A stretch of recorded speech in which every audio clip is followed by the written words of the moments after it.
શ્રદ્ધાનું બીજું નામ એટલે શ્રી સારંગપુર ધામ.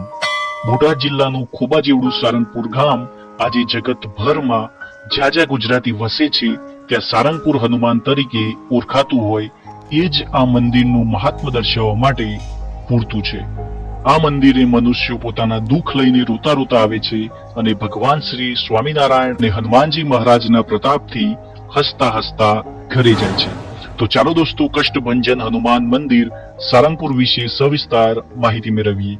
આ મંદિર ગુજરાતના બોટાદ જિલ્લાના બરવારા તાલુકાના સારંગપુર ગામમાં આવેલું છે.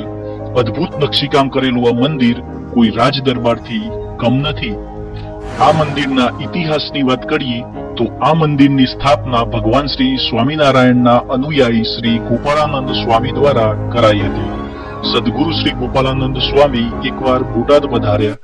તેમના દર્શન માટે સારંગપુરના દરબાર વાઘા ખાચર બોટાદ ગયા. જ્યારે તેઓ સ્વામી પાસે બેઠા ત્યારે સ્વામીજીએ સહજ સ્વભાવે પ્રશ્ન કર્યો કે ભાઈ, કુશલ મંગલ તો છે ને?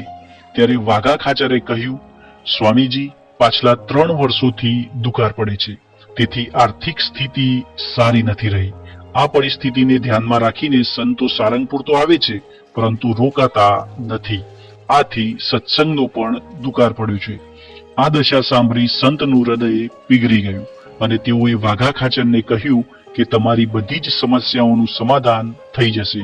હું તમામ કષ્ટોનું ભંજન કરનારા હનુમાનજી મહારાજની પ્રતિષ્ઠા સારંગપુરમાં કરી દઉં છું, જેનાથી તમારા કષ્ટો સદાય માટે મટી જશે. ત્યાર પછી સ્વામીજીએ સ્વયં હનુમાનજીની મૂર્તિનું ચિત્ર તૈયાર કરીને શિલ્પકાર કાનજી મિસ્ત્રીને કહ્યું કે આવી મૂર્તિ તમે શીઘ્ર જ તૈયાર કરો. સમય જતા મૂર્તિ અને મંદિર બંને તૈયાર થઈ જતા વિક્રમ સંવત 1905 ના સુવદ પાંચમને દિવસે શાસ્ત્રોક્ત વિધિથી મહાન શ્રી કષ્ટભંજન હનુમાનજીની પ્રતિષ્ઠા થઈ હતી.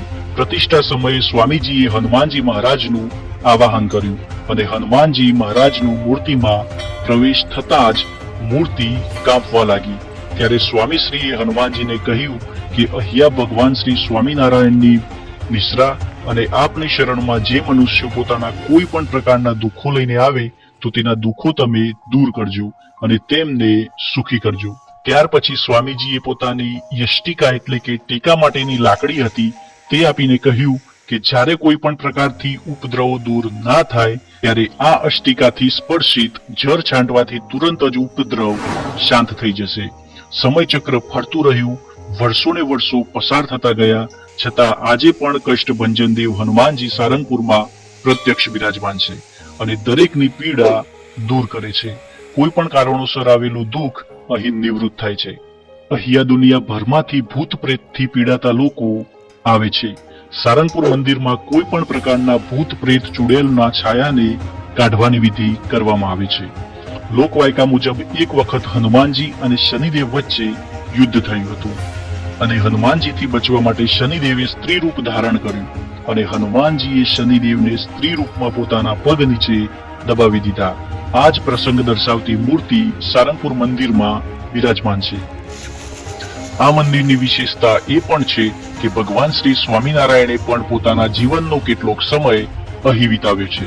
આ પરિસરમાં સ્વામિનારાયણ મંદિર પણ આવેલું છે, જેમાં ભગવાન સ્વામિનારાયણ જે વસ્તુનો ઉપયોગ કરતા હતા તેને ભક્તોના દર્શન માટે રાખવામાં આવી છે, જેની નજીકમાં જ પ્રસાદી ચોરો અને પ્રસાદી કૂવો આવેલો છે.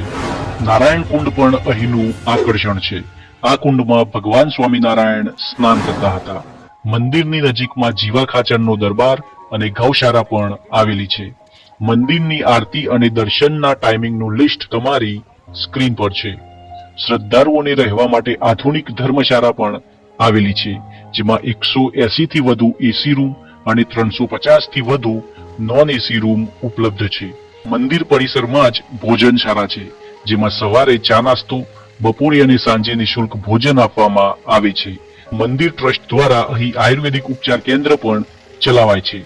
વડતાલ ગાદીના વ્યવસ્થાપન અંતર્ગત આ મંદિરનું સંચાલન થાય છે. આ મંદિર ભાવનગરથી 82 કિલોમીટર, અમદાવાદથી 153 કિલોમીટર અને રાજકોટથી 135 કિલોમીટર દૂર આવેલું છે.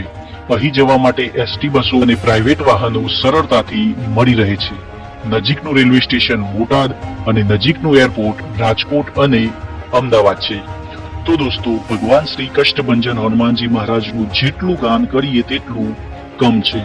પોતાના જીવનમાં કે પરિવારમાં કોઈ પણ પ્રકારનું દુઃખ કે આપત્તિ આવે ત્યારે સંકોચ વિના કષ્ટભંજન દેવના શરણમાં જવાથી દરેક દુઃખોમાંથી મુક્તિ મળે છે.